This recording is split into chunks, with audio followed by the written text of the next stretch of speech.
पूजा से पहले बकाया पैसों की मांग को लेकर ठेकेदारों का धरना प्रदर्शन।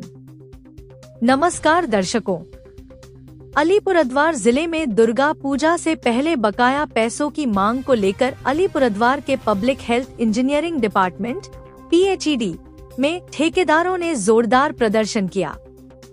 ठेकेदारों ने विभाग के एग्जीक्यूटिव इंजीनियर धीरज मंडल के चैम्बर के भीतर प्लेकार्ड लेकर धरना प्रदर्शन किया। इस दौरान एग्जीक्यूटिव इंजीनियर को चैम्बर के अंदर ही रोक लिया गया। ठेकेदारों का आरोप है कि जल जीवन मिशन की करीब 80 करोड़ रुपए की राशि पिछले 13 महीनों से बकाया है।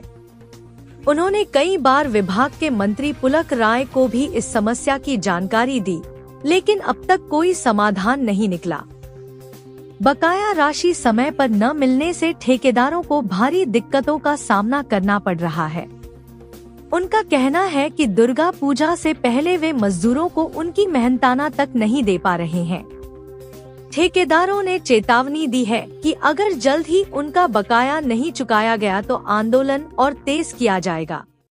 আপনারা পিএইচই দপ্তরে আপনারা অবস্থান বিক্ষোভ করছেন, কি নিয়ে আপনাদের অবস্থান বিক্ষোভ? 13 মাস ধরে আমাদের JJM জল জীবন মিশনে কাজ করে নিয়ে আমরা পেমেন্ট পাচ্ছি না, তার জন্য আজকে আমরা অবস্থান বিক্ষোভ করছি। তো মানে কেন পাচ্ছেন না, কি বিষয়ে বলবেন? 13 মাস ধরে আমরা আমাদের 9 তারিখ কলকাতায় মিটিং ছিল রাজ্য স্তরে, কিন্তু আমাদের 8 তারিখ আমাদের 16 জনের প্রতিনিধি মন্ত্রীর সঙ্গে বিকেল 4টার সময় দেখা করা হয়েছিল। তখন মন্ত্রী বলল যে সেন্ট্রাল গভর্নমেন্ট টাকা দিচ্ছে না, তাই আমরা টাকা দিতে পারছি না। কিন্তু আমরা যারা কাজ করেছি সব ওয়েস্ট বেঙ্গল গভর্নমেন্টের আন্ডারে এক্সিকিউটিভ ইঞ্জিনিয়াররা আমাদের ওয়ার্ক অর্ডার দিয়েছে, আমরা কাজ করেছি। 13 মাস ধরে আমরা পেমেন্ট পাচ্ছি না, আমাদের এখনও অবধি 80 থেকে 90 কোটি টাকা বকেয়া হয়ে গেছে। তার জন্য আজকে আমরা অবস্থান বিক্ষোভ করেছি। পুজোর আগে আমরা টাকাটা না পাওয়াতে আমাদের লেবার মিস্ত্রি সহ সবাই খুব কষ্টে আছে, তার জন্য আমরা এই অবস্থান বিক্ষোভটা করছি। তো বলছি যে এখনো পর্যন্ত কি আশ্বাস পেলেন? কোনো আশ্বাসই এখনও দিতে পারেনি, বললো সেন্ট্রাল গভর্নমেন্ট না টাকা দিলে আমরা দিতে পারবো না। কিন্তু আমরা তো কাজ করেছি গভর্নমেন্ট অফ ওয়েস্ট বেঙ্গলের আন্ডারে, তাই আমরা ওনাদের কাছ থেকে জানতে চাচ্ছি যে কবে এই টাকা দেওয়া হবে। কি জানালো সংশ্লিষ্ট কর্তৃপক্ষ? সংশ্লিষ্ট কর্তৃপক্ষ কোনো কিছুই জানাতে পারেনি এখনো অবধি। তার ফলে কি আপনাদের কি মানে দারুণভাবে ভোগান্তির শিকার হতে হচ্ছে? হ্যাঁ, আমাদের সাথে আমাদের 3000 পরিবার আছে, লেবার মিস্ত্রি পরিবার, অপারেটররা আছে, তারাও ভোগান্তির শিকার হচ্ছে।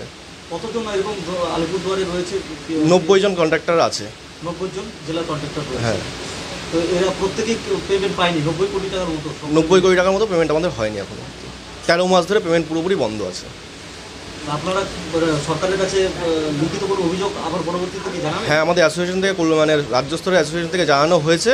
মন্ত্রী আমাদের বলেছিল মেনটেন্যান্সে 125 কোটি টাকা দেওয়া হবে, মানে 50% পেমেন্ট করা হবে। কিন্তু আমাদের কালকে টাকা ঢুকেছে, কেউ 50% না 10% টাকা পায়নি। কেউ 13,000 টাকা পেয়েছে, যাদের বিল আছে 10 লাখ টাকার মতো, সে 13,000, কেউ পেয়েছে 80,000, এরকমভাবে টাকা দিয়েছে। যেটা বলা হয়েছিল সেটাও দেওয়া হয়নি।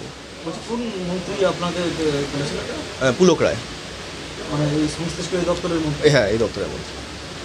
আপনার নাম? বিশাল ভৌমিক, আপনি আলিপুরদুয়ারের সম্পাদক। সম্পাদক।